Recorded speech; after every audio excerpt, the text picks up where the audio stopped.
Did you know about the bizarre medical treatments used by ancient Romans? Welcome to a journey back in time where we'll explore the unique and, quite frankly, peculiar world of ancient Roman medicine.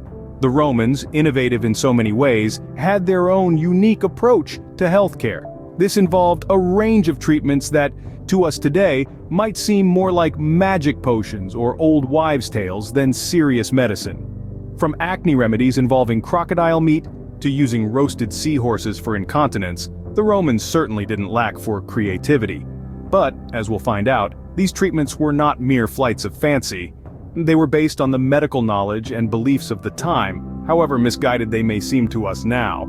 So, buckle up for a fascinating exploration of history's medicine cabinet as we delve into the top 10 bizarre treatments used by the Romans and their supposed effects. At number 10, we have crocodile meat used as an acne treatment. Imagine that! The ancient Romans had a knack for the unconventional, and their approach to skincare was no exception. They believed that the tough, rugged skin of a crocodile, when transformed into a topical treatment, could help combat the red, inflamed blemishes of acne. In their view, the crocodile, a creature renowned for its resilience and robustness, could transfer these properties to human skin. They thought that the potent life force of the crocodile, when applied to the skin, would help to eliminate acne and restore a healthy complexion. To prepare the treatment, the crocodile meat was ground into a paste and applied directly to the skin. The Romans were convinced that this unique remedy could banish acne, despite the fact that it probably did little more than provide a temporary respite from the symptoms. Now, that's a treatment you won't find at your local spa. Coming in at number 9, we have the use of burning cow dung to treat warts. This might sound like a far-fetched idea, but in the annals of ancient Roman medicine, it was a common practice.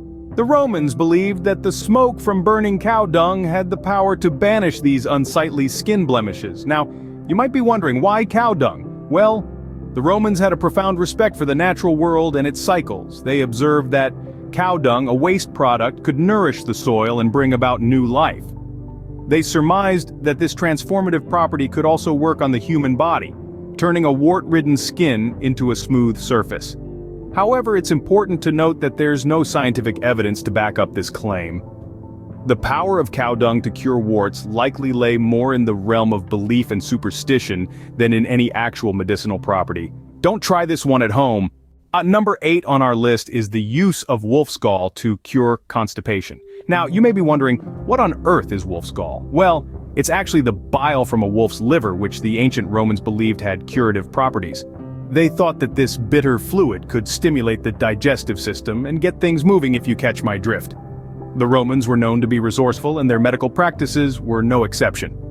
They would hunt and kill wolves, harvest the gall, and then administer it to those suffering from constipation. It was considered a powerful remedy, despite its unusual source. While we can't vouch for the effectiveness of this treatment, it certainly highlights the Romans' innovative and, dare we say, gutsy approach to medicine. They were willing to try just about anything in their quest for health and well-being, so next time you're feeling a bit backed up, remember the Romans and their wolf gall remedy. At number 7, we have chicken broth used to treat flatulence. Let's take a few moments to stew on that. The ancient Romans, in their grand wisdom, believed that this humble soup could dispel the discomforts of gas. The concept isn't entirely far-fetched. After all, broths are known for their soothing qualities. Chicken broth, rich with nutrients and easily digestible, was seen as a gentle remedy for a rather sensitive issue. The warm liquid, potentially aiding digestion, was thought to alleviate the bloating and discomfort associated with flatulence. And let's not forget the psychological comfort of sipping on a steaming bowl of soup when one is feeling unwell. Perhaps the Romans were onto something here, or perhaps it was merely the placebo effect at work. Regardless, it seems that even in the ancient world, the humble chicken soup was a source of comfort and respite.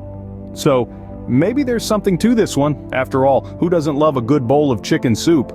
Number 6 on our countdown is the use of bitumen to treat dysentery. Bitumen, you ask? Well, it's a naturally occurring, sticky, black oil-like substance. Think of it as ancient asphalt. Now imagine consuming that to cure a stomach ailment. Yes, the Romans did exactly that. They believed that this viscous material had medicinal properties. The treatment process involved consuming small portions of bitumen, presumably mixed with other substances to make it more palatable. The idea was that the bitumen would coat the intestines, reducing irritation and helping to clear the infection causing the dysentery. It was a gritty approach to medicine, quite literally. And while we can't vouch for the effectiveness of this treatment, it certainly goes to show the lengths the Romans were willing to go to in their quest for health. Not exactly the most appetizing treatment, is it? Coming in at number 5, we have roasted seahorses used to combat incontinence. Yes, you heard that right. Ancient Romans believed that these delicate creatures of the sea held the cure to an issue that many found embarrassing. Incontinence, or the inability to control one's bladder, was a common ailment among the Romans, much like it is today. Now you might be wondering, why seahorses? Well, in the world of ancient Roman medicine, the logic was quite straightforward. Seahorses, with their unique ability to stay upright in the water, were seen as symbols of control and stability. Therefore, they were thought to have the power to restore control to those suffering from incontinence. The treatment process was simple. Seahorses were caught, roasted, and then consumed. While we can't vouch for the effectiveness of this remedy, it certainly highlights the creativity and resourcefulness of our ancestors. Seahorses for dinner, anyone? At number 4, we have a mixture of mustard, saffron, and animal fats used to treat gout. The Romans had a peculiar belief that this potent concoction could alleviate the painful symptoms of gout, a form of arthritis characterized by severe pain, redness, and tenderness in joints. Mustard, with its warming and stimulating properties, was thought to reduce inflammation. Saffron, a highly prized spice in the ancient world, was believed to possess medicinal qualities, including the ability to cleanse the body of bad humors. Animal fats, on the other hand, were probably used to create a paste-like consistency, making the mixture easier to apply on the affected area. It's fascinating to ponder how these ingredients, which we commonly associate with culinary uses today, were once key components of a medical remedy in the ancient Roman world.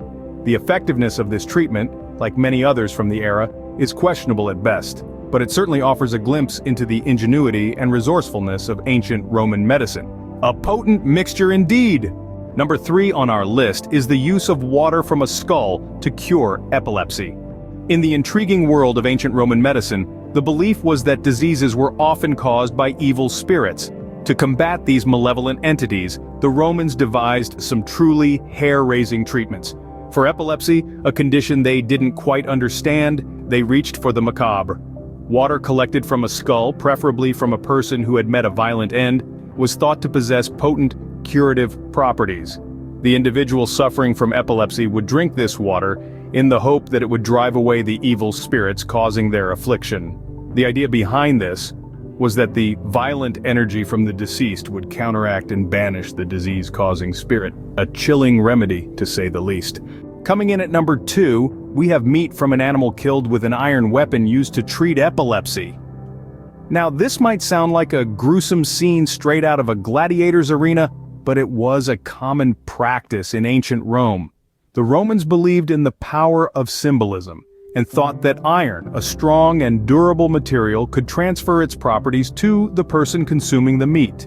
In their minds, it was a simple process. The strength of the iron, the weapon's lethal force, was transferred to the animal during the kill. Consuming the meat of this animal was then believed to imbue the eater with the same strength and resilience, thereby fortifying them against epileptic seizures. This practice was not just about the meat, but also about the ritual. The iron weapon's presence was a crucial part of the process, symbolizing strength and power. The Romans believed that this symbolic strength could be transferred to the person suffering from epilepsy, helping them overcome their ailment. Not your typical butcher shop fare. And finally, the number 1 most bizarre ancient Roman medical treatment. Can you guess what it could be? It's none other than the use of a concoction made from the ashes of a slain dog's head for treating rabies. Yes, you heard that right. The Romans believed that the ashes of a dog's head, particularly of the very dog that had bitten the patient, could cure rabies. This peculiar treatment was applied topically to the bite wound. The logic behind it was a classic case of like cures like.